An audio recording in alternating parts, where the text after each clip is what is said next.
Konankro, dans la commune de Divo, dans le centre-ouest du pays, à environ 200 km d'Abidjan.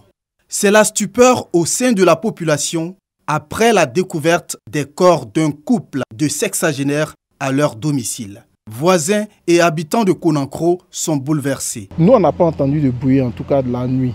Et habituellement, la façon dont sa porte est fermée, quand elle sort ou bien quand elle va se coucher, c'est comme ça la porte était fermée. Voilà, donc on n'a pas vraiment soupçonné quelque chose, même le matin quand on sortait. Et il faut dire que comme ses frères de l'église venaient régulièrement demander après elle, parce qu'ils avaient un programme le mercredi, mais ils ne l'ont pas vu là-bas. Les conjoints sont des membres de l'église universelle du royaume des dieux de Divo. Le responsable de l'église, le pasteur Claude, revient sur les circonstances de la découverte des corps. Le couple qui a disparu, et le monsieur s'appelait monsieur Nguessan Bédé et sa femme s'appelle Nguessan Louloua Parfaite. Je me suis rendu compte que le mercredi soir, après que j'ai fini la prière, j'avais la réunion avec les ouvriers et j'ai constaté l'absence, déjà même dans la prière, de madame qui ne manquait jamais. Donc alors j'ai dépêché tout de suite des ouvriers pour aller voir chez eux à la maison, puisque ils savent qu'ils n'ont pas voyagé. Et c'est lorsqu'ils sont arrivés là-bas, tout était noir. Et ils m'ont appelé, j'ai dit bon, cherchez à entrer dans la maison, parce que le portail était fermé. Et ils sont entrés, on a trouvé le corps dans une mare de sang. Donc on a appelé tout de suite la police pour venir constater les faits.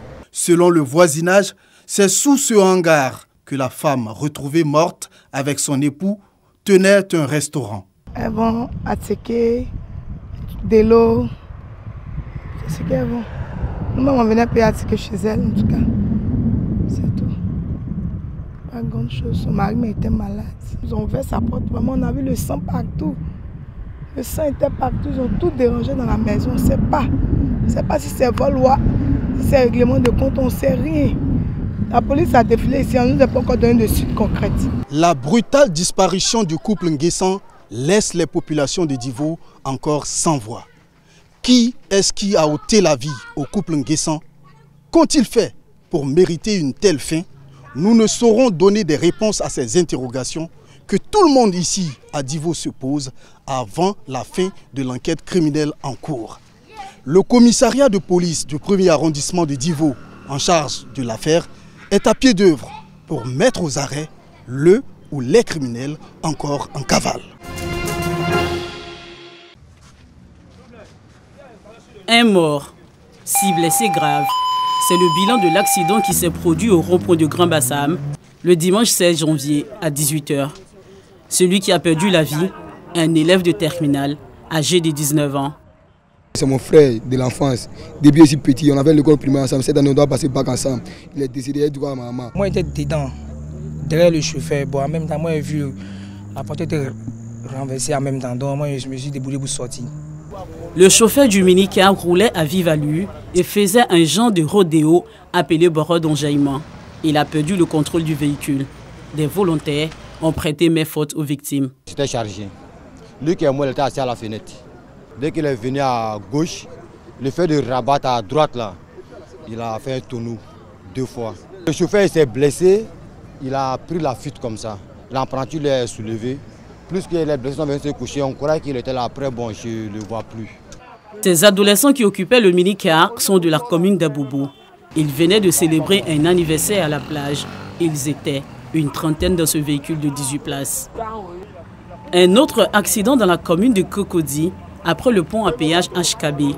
Cette fois-ci, un motard. Il a percuté un véhicule. Il y a 2 voitures qui passent. Il veut rentrer au milieu des 2 voitures. Non, en rentrant là, la première voiture là, il a coincé la première voiture. Lui a moto sans sur le mur. Moto est parti, lui il est resté. Il avait un casque, le casque allait de l'autre côté là-bas, la voiture a marché dessus. La parade à moto s'est achevée pour lui. Les ambulanciers sur le lieu ne pourront pas le sauver. Le propriétaire du véhicule percuté, traumatisé. Un dimanche noir, très tôt le matin ce dimanche, aux environs de 3 h, un autre accident a fait 7 morts et un blessé, toujours dans la commune de Cocody. Le coronavirus continue de faire des victimes en Côte d'Ivoire. Sur 79 221 personnes testées positives, on dénombre 74 296 cas guéris, dont 758 décès. Les autorités burkinabées vivant en Côte d'Ivoire ont décidé de donner de la voix pour faire barrage à la pandémie. À travers leur consulat général, elles ont animé une conférence pour interpeller les populations sur la nécessité du respect des mesures barrières. Malgré les occupations, la communauté a bien voulu venir mieux s'imprégner de cette maladie à coronavirus et de trouver les voies et moyens pour lutter contre cette pandémie. Une initiative soutenue par le représentant de l'OMS, l'Organisation mondiale de la santé en Côte d'Ivoire. Dr Jean-Marie Vianney Yameongo s'est prononcé sur le contexte de la pandémie, ses caractéristiques, sa situation actuelle, avant d'exhorter les responsables des différentes couches de la société burkinabé en Côte d'Ivoire à être des relais de sensibilisation dans leurs différentes communautés. Il faut passer l'information partout, là où se trouvent toutes les communautés.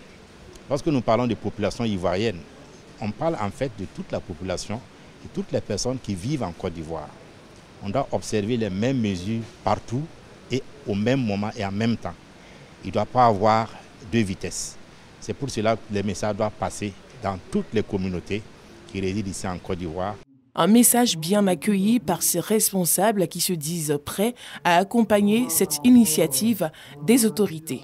Il faut connaître comment ça se propage, comment ça se développe pour pouvoir nous épargner de cette pandémie-là. Dire à nos fidèles de faire en sorte que ces gens de conférences qu'ils puissent participer parce que ça va les exhorter à faire des vaccins. Je repars d'ici vraiment très outillé avec les informations que j'ai reçues et j'encourage aussi l'OMS à vraiment sensibiliser, mettre l'accent sur la sensibilisation auprès de la population pour que nous puissions la main dans la main, nous mettre ensemble pour lutter farouchement contre cette maladie à coronavirus.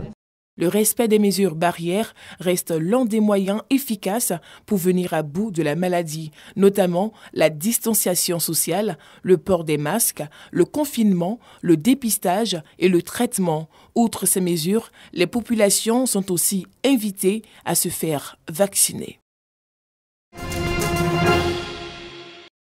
Le Burkina Faso valide son billet pour les 8e de finale de la CAN après son match nul face à l'Éthiopie. Lors de la 3e journée de la phase de groupe, bien entré dans le match, Cyril Bayala exploite parfaitement une passe de Benjamin Guira et permet au Burkinabé de mener au score 1-0 à la mi-temps. La pause est salutaire pour les Éthiopiens qui reviennent dans la partie avec l'égalisation sur penalty signé Jetane Kedebe. 1-1, score final. Dans l'autre match, pas de carton plein pour le Cameroun. Vainqueur lors de les 2 premiers matchs, les Lions indomptables ont été accrochés par le Cap-Vert. Si l'inarrêtable Vincent Aboubakar s'est encore illustré avec son 5e but dans cette compétition, les Cap-Verdiens ont su réagir en rétablissant la parité juste après la pause. Avec ce but, les hommes de Boubista ont de grandes chances de finir parmi les meilleurs 3e et valider leur qualification pour les 8e de finale. Mais ils devront attendre l'issue des autres poules.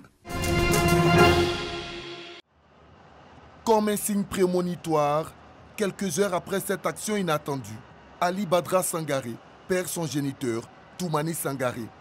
Après avoir apporté son soutien et tout le réconfort à l'international ivoirien à Douala, le premier responsable du sport, par ailleurs, représentant du gouvernement, le ministre Paulin Claude Danho, exprime sa compassion et celle de l'État à la famille du portier ivoirien à Atekoubé.